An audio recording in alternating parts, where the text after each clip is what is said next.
Howdy folks, it's the 4th week of December 2024 and welcome to This Week in the West. I'm Seth Spillman, broadcasting from the National Cowboy and Western Heritage Museum in Oklahoma City. On this podcast, we share the stories of the people and events that shape the history, art, and culture of the American West, and those still shaping it today. He was born in New York and died in Connecticut, but perhaps no one defined America's imagination about the West more than Frederic Remington. Every day here at the Cowboy, we stroll past Remington's remarkable works of art.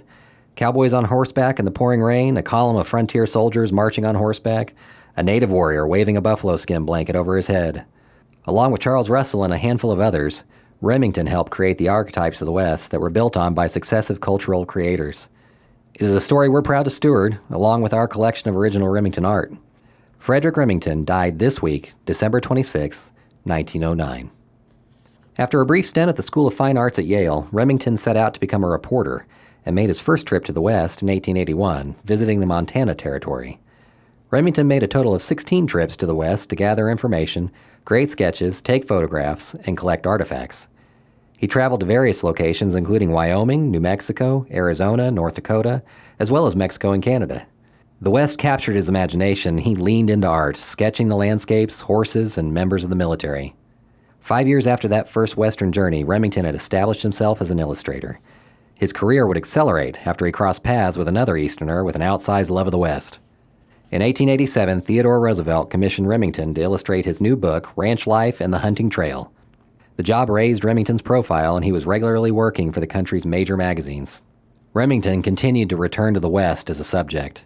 He feared, as the turn of the century neared, that he should capture what he was seeing before it was too late. I knew the wild riders and the vacant land were about to vanish forever, and the more I considered the subject, the bigger the forever loomed, Remington wrote in 1905.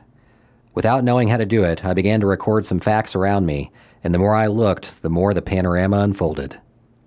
In 1898, as the Spanish-American War began, Remington traveled to Cuba as a war correspondent, where he was deeply impacted by the brutal realities of war. After returning to the United States, he entered a highly creative period marked by a focus on nocturnal scenes. These works, infused with a sense of tension, looming violence, and unsettling quiet, often mirrored the emotional weight of his wartime experiences. Around 1900, Remington began a series of paintings focused on capturing the colors of the night. In all, he completed over 70 works that explore the technical and artistic challenges of depicting darkness. Art is a she-devil of a mistress, and if at times in earlier days she would not even stoop to my way of thinking, I have persevered and so will continue, Remington said late in his career. He soon focused on sculpture and added to his prolific artistic output.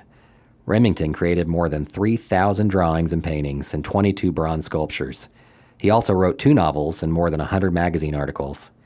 In 1895, he created the sculpture The Bronco Buster, showing a cowboy with a quirt in hand, hanging onto the reins of a bronc, rearing back on its hind legs. Roosevelt was given a bronze casting of the Bronco Buster by members of the Rough Riders. Another original cast was donated to the White House and was kept in the Oval Office from the Carter to the first Trump administration. Around a week before Christmas in 1909, Remington was back living in Connecticut. He complained of not feeling well, and a doctor was called in from New York to examine him. Remington needed an appendectomy and underwent an operation. But complications set in. 2 days later, Remington suffered from shock and heart failure. On December 26, 1909, Remington died. He was 48. And with that, we put the final brushstrokes on this episode of This Week in the West. Our show is produced by Chase Spivey and written by Mike Kaler. Follow us and rate us on Apple Podcasts or wherever you hear us. That'll help us reach more people. You can follow us on social media too and online at nationalcowboymuseum.org. Got a question or suggestion? Drop us an email at podcast@nationalcowboymuseum.org.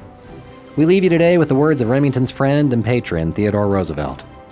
He is, of course, one of the most typical American artists we have ever had, and he has portrayed a most characteristic and yet vanishing type of American life. The soldier, the cowboy and rancher, the Indian, the horses, and the cattle of the plains will live in his pictures and bronzes, I verily believe, for all time. Much obliged for listening, and remember, come find your West here at the National Cowboy and Western Heritage Museum.